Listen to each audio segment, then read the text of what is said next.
নমস্কার বন্ধুরা, কীরকম আছেন? আশা করি সবাই ভালো আছেন। তাই তো, ভালো আছেন তো সবাই? সবাই ভালো আছেন ভগবানের আশীর্বাদে। আপনারা ভাবছেন না যে আমি কেন ভিডিও আপলোড করছি না এতদিন ধরে? আসলে আমার স্টুডেন্টদের পরীক্ষা, এটা নিয়ে ব্যস্ত, ঘরের কাজ নিয়ে ব্যস্ত। কারণ শ্রাবণ মাস এসে গেছে, আপনারা জানেন। তো আমি শ্রাবণ মাসটা পালন করি।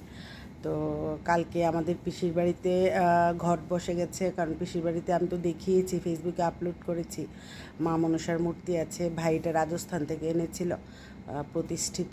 তো আর আমার তো শিবের মাস, জানেন, আমি খুব খুশি। এখন আপনারা বলতে পারেন কেন আমি খুশি? কারণ আমার শিবের মাস চলে এসছে, মানে শ্রাবণ মাস। আমার সব মাস থেকে শ্রাবণ মাসটা সবচেয়ে পছন্দ। আর শিবের সাথে আমার কী সম্পর্ক আপনাদের তো আমি বলেই দিয়েছি ভিডিওর মধ্যে। আর শ্রাবণ মাস কমপ্লিটলি আমার নিয়ম মাস, ঠিক আছে? নিয়ম মাস বলতে এখন আপনারা জিজ্ঞাসা করেন কী কী নিয়ম। আমি শ্রাবণ মাসে নিরামিষ, কমপ্লিটলি নিরামিষ খাই, নিরামিষ আহার করি। তারপর একবেলা খাই, হ্যাঁ, প্রত্যেক দিন একবেলা খাই, রাত্রে খাই, দিনের বেলার কিছু খাই না। ফ্রুটস টুস খাই, যদি ইচ্ছা হয় খাই। আর কারণ ফ্রুটসটা আমার এত একটা পছন্দ না, আমি সবজিটাই বেশি পছন্দ করি, বিভিন্ন টাইপের সবজিটা পছন্দ করি। আর তারপর সোমবার দিন, শ্রাবণ মাসে সোমবার দিন আমি শিবকে স্নান করিয়ে তারপর প্রসাদ টসাদ খাই। আর সেদিন আমি অন্নটা গ্রহণ করি না, রুটি টুটি কিচ্ছু না। রুটি তো বেসিক্যালি আমার পছন্দ না। তো পরের দিন শিবকে রান্না করে দিয়ে, সিদ্ধ ভাত দিয়ে তারপরে আমি খাই। তো আমার জন্য শ্রাবণ মাসটা খুব স্পেশাল। মানে আমি যদি এতগুলি মান্থের কথা বলি, আমার কাছে শ্রাবণ মাসটা খুব স্পেশাল, কারণ শিব আমার কাছে খুব স্পেশাল।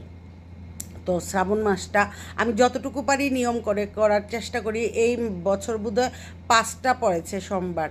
তো আমি বলতে চাইছি, আপনারা শ্রাবণ মাসে অন্য দিন পালন করুন বা না করুন, আপনারা সোমবারটা অবশ্যই পালন করবেন। শিবকে স্নান করাবেন, যাদের অফিস আছে, বিজনেস আছে, দরকার পড়লে একটু সকাল সকাল উঠে যাবেন, আগের দিন সব রেডি করে রেখে দেবেন। শিবকে স্নান করিয়ে মন্দিরে হোক, ঘরে হোক, এরকম কোনো কথা নেই যে মন্দিরে গিয়েই করতে হবে, আপনারা ঘরেও করতে পারেন।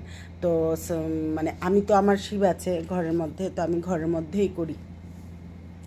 তো অবশ্যই শ্রাবণ মাসটা করবেন। আর একটা আস্থা ফল দেবেন, একটা আস্থা ফলের মধ্যে একটাই মনোবাসনা বলতে হবে। আর শ্রাবণ মাসটা পালন করবেন, আমার মনে এটা ভালো। যেমন আমার বাড়িতে বোন শুধু শ্রাবণ মাসে সোমবারটা পালন করে, আর কার্তিক মাসটাও পালন করে। ও নারায়ণ, আমি শিব। আচ্ছা, যাই হোক, কার্তিক মাসটা আমিও করি। আমার ভালো লাগে ঠাকুরের জন্য নিয়ম কানুন করতে। দেখুন,